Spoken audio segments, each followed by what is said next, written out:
Stabat Mater. Debout, la mère douloureuse, près de la croix, était en larmes, devant son fils suspendu. Bien, chers amis, je vous souhaite une très sainte entrée dans la semaine la plus importante de l'année liturgique, la semaine de notre rédemption, la semaine sainte.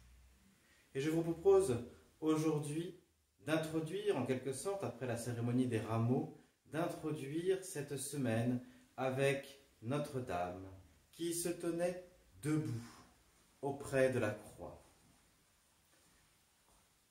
En tant que mère, elle était là, digne, forte, douloureuse, en larmes, dans son âme qui gémissait, toute brisée, endolorie.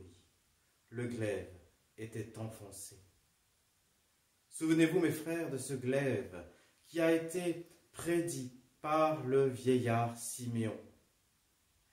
C'est la première des douleurs de la Vierge que nous avons célébrée en ce vendredi de la Passion, Notre-Dame des 7 douleurs.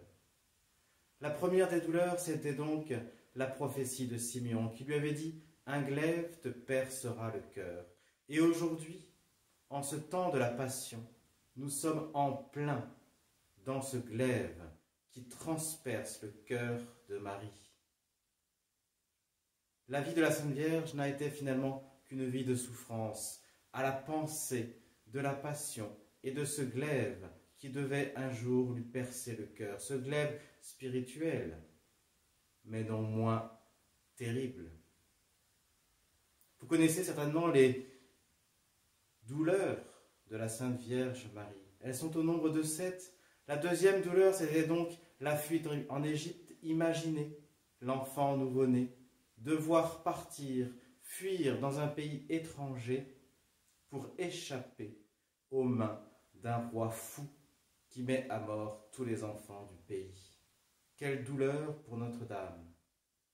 La perte de Jésus au temple est, dit-on, la plus terrible que la Sainte Vierge ait peut-être eu à subir, parce que toutes ces douleurs, elle les a vécues avec Jésus, mais là, elle avait perdu Jésus, le Fils de Dieu. Et puis, nous faisons un saut de plusieurs dizaines d'années, et nous arrivons au moment fatidique de la Passion du Christ. Marie rencontre Jésus qui porte sa croix. À ce moment-là, certainement que Marie a redit intérieurement ce qu'elle avait dit le jour de l'Annonciation, « Qu'il me soit fait selon votre parole ». Et c'est encore endolorie, brisée, gémissante, douloureuse que Marie conduit Jésus jusqu'au calvaire. Arrivé là, Jésus est mis en croix et Marie se tient devant la croix. Et avec elle, il y avait Jean. Jean et Marie étaient là tous les deux. Jean, celui qui était pur, le plus pur des apôtres, a reçu Marie comme mère, et nous aussi. Ensuite, Jésus est mort, et Jésus a été transpercé par un glaive lui aussi. De ce glaive, ou plutôt de la blessure de son cœur, sont sortis le sang et l'eau. Et mystiquement, nous disons que c'est de ce cœur que découle toute la grâce qui inonde l'Église. Les sacrements puisent leur force et leur puissance dans ce cœur transpercé. Jésus a été descendu de la croix et Marie l'a reçu. Et enfin, la 7e douleur de la Sainte Vierge, Jésus a été mis au tombeau. Méditer la Passion, dit-on, c'est un moyen, peut-être le moyen le plus exceptionnel, le plus excellent pour fortifier notre amour de Dieu.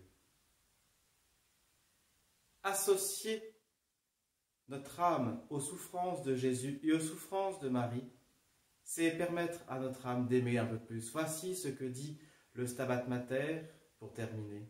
« Daignez, ô Mère, source d'amour, me faire éprouver vos souffrances pour que je pleure avec vous.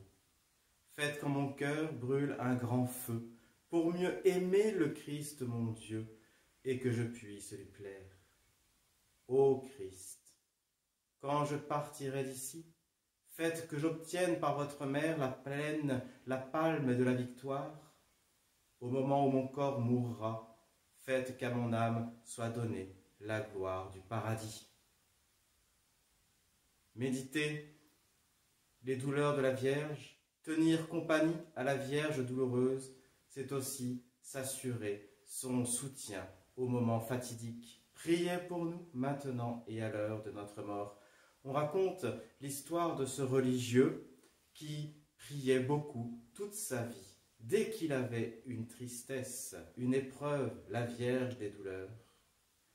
Au moment de passer de ce monde dans l'autre, il était pris d'angoisse. Et la Sainte Vierge lui est apparue en lui disant « Ne crains pas, mon fils, tu m'as honoré toute ta vie. Aujourd'hui, je suis là pour apaiser tes douleurs. »